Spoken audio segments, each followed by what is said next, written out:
everyone. Welcome back to another episode of Gabbin with Gavin. I'm your host, Gavin Broniker. Throughout this show, we've had a lot of inspiring stories, some fun stories that we've had over our time together. However, this week we're going to be dealing with something a little bit more serious here on campus at Bellarmine. So due to budget cuts, Bellarmine University has decided that they're going to be cutting a couple of programs, and one of these includes the theater department. So I'm here, joined by J.P. Poole, and he's going to talk a little bit about these cuts that are experiencing and how it's going to affect Bellarmine students here on campus. So, JP, it's nice to have you on, man. Hello there. Thank you for having me. Yeah, of course. Yeah, for sure. So right away, let's just get kind of into it. These cuts that are going on, how is it affecting you? How is it affecting some of your classmates that you have in the theater department? So when Megan actually told us, when all this was going down, for me, I heard this through another class that I was going through, and it I think we all got the email from the president when it all went down, when she made that giant announcement. And for someone who has been here as long as I have, it was very, very, very disheartening for sure to see. For someone theater has been a big part of my life. It's made a big difference. It was my original major before I switched to communications. And to hear it all go down is very, very disheartening, very frustrating, especially since it was we're known for our theater department throughout the side of the United States. Mm-hmm. Yeah.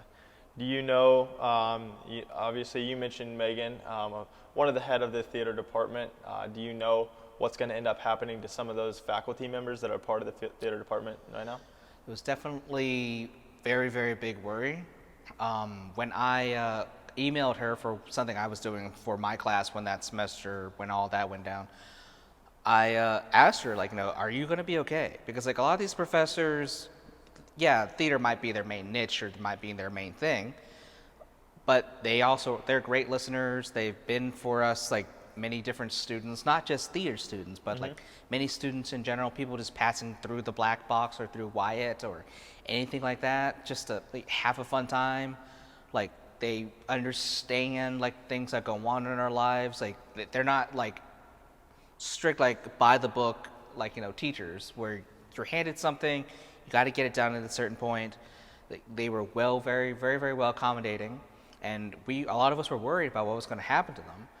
Megan told me specifically she's got public speaking inside there as well, one of her criteria. So she'll still be around. A lot of us students have known her for a long time or know many of these teachers for a long time. We just want you around. We could care less what you're teaching. We just you've made a big difference in our lives. We want to be able to give back. And for example, we lost Rhonda a couple of years ago. Rhonda Purdy, who was a very big important person to people on campus. So we want to hold on to what we have left. Yeah, basically. Sure. Yeah, so I have a little bit of ties to the theater through my family. My oldest brother did theater pretty much all of his life. My youngest brother actually is about to be in a performance this upcoming weekend.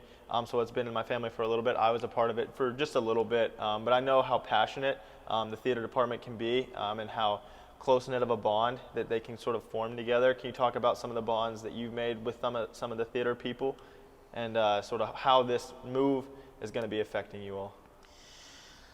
So, yeah, being originally a theater major, that was something I wanted to do as a kid. I knew I was not going to make TV. Maybe I might meet someone now and then. I did many different plays during grade school and high school. So when I came here, I was very, very excited knowing that this is kind of a well-known theater department.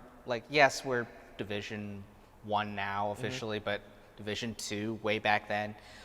Didn't think we had a lot going for us besides our nursing program, and to hear this university is praised for something like that was very, very exciting. Because I was not going to make it to all the other schools in this state, so very, very exciting. One of my very first classes, I remember, we did a bunch of exercises, introduction to theater. Like if you weren't a theater person, we actually had several people who weren't actually theater majors join simply because they needed a class for hours.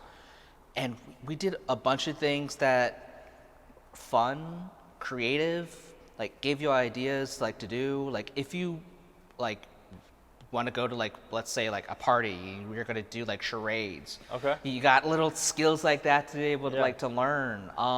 The trust fall, like, you know, the significance on something like that. Yeah, we might joke as kids, like, hey, you want to do a trust fall? Like all the stuff that like goes with it, and like, you know, how that impacts like, you know, the community and everything. And so like to like finish your question, how's it going to affect us like in the long run? We've been told that anyone who has the major currently will be able to finish with the degree. Okay. But after a certain point, it will no longer be offered.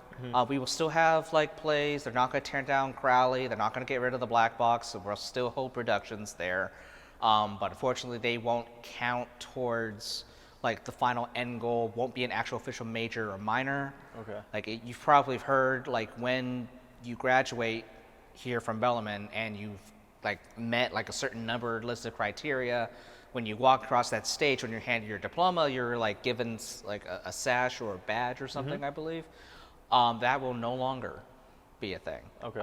So anything that happens after the major is officially done and no one can join, that's not going to count towards anything. Maybe someday we'll be able to get it all back. That's what we're hoping. Yeah. And then whenever this was all announced, was there any pushback from people in the department now?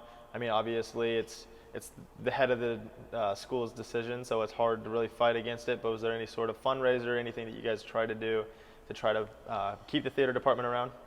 Well, first word of mouth was definitely the biggest one. Just let people be aware. Bellarmine sends out like a lot of like emails like daily, sometimes like multiple ones from different people in the same day. So it was very, very possible this could have like, you know, slipped underneath the cracks. And like theater's not the only one obviously affected. For sure. There are many others that are definitely affected. We're just trying to like, no, there were not any fundraisers, there wasn't anything like that. Just trying to make people aware, like, you know, Louisville's a tight-knit like community, theater program here at Bellarmine or just in this city, letting people know like this is what's going on. There have been people who are upset, but like being told the money is going towards like, you know, being used for something different. You could put together what you think it possibly could be, like their big theory is NIL. Like we got to like, you know, compete with other like, you know, universities to be able to get some guys to play here. People don't remember who we are. People knew who we are after we beat, like when we should have been in the NCAA tournament in the big dance, and then we didn't do very well the following year, and then suddenly we're back in obscurity again. So the only way to be able to do that is to do the opposite. Education has gotten us so far. Like our nursing program is top notch, a few other things as well. But now we've got to try the other side, and hopefully we'll rebalance after going one direction and then the other. Yes. Yeah, sort of. Hopefully, as we start to see this school grow as a Division I program, you'll start to see, like you're saying, that balance between education and athletics, and hopefully we can merge the two and start bringing some of these programs that we had to cut originally.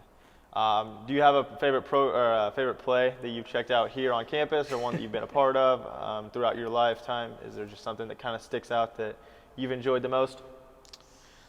There was a play that I went to last semester. Basically, they were doing, I think, like 16 plays in like an hour or so.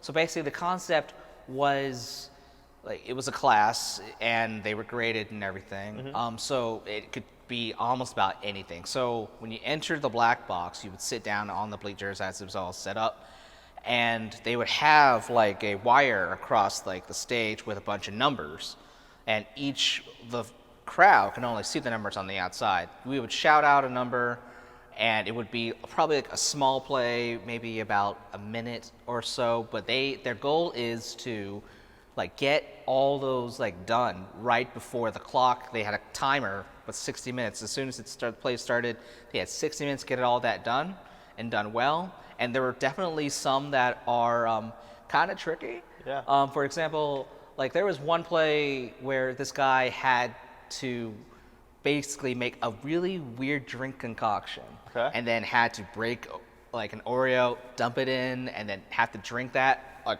on one take. Yeah. And so then the crowd shouted a number, which then they pulled it down and they read it as rewind or something like that, which basically means you have to do exactly what happened. And like a lot of us felt bad. Yeah. 'Cause we didn't know what it said on the other side. We For just sure. said a certain Said the number. number, yeah. Exactly. So then for him to have to do that entire thing all over again, like it was crazy. It was Yeah. crazy. There were other things people did as well for interesting stuff, but it was very, very, very fun to see. Very fun. Was to it see. executed pretty well? Absolutely. Yeah. Apparently to that point, they had not failed anytime they put this on production. This was not the first time they did it that semester. They did it several times. They hadn't failed when I showed up there. And I liked how the teacher, I guess they were told the penalty if they don't, and Okay. I guess the penalty must be kind of great that Yeah. they don't want to do it. Yeah. And to see the teachers purposely, like, do things like that to hinder their progress or to make them go over time was absolutely hilarious to see. For sure. I don't know if they failed after the play that I saw, but that just shows like how good we are, how tight knit that we can be. Like we can, when push comes to shove, we'll figure it out. For sure. Yeah. Well, that's awesome. I'm glad that you've got some memories that you've made through the theater department here at Bellarmine, and I'm very sad to see that that's going to be coming to an end. But thank you so much for coming on this show and talking about that just a little bit more with me. Thank you. Yeah, of Thank course. you. I'm glad to be here. Thank you all for tuning in to another episode of Gabbin with Gavin. Make sure you join us next week where we'll have another guest on. Thank you all.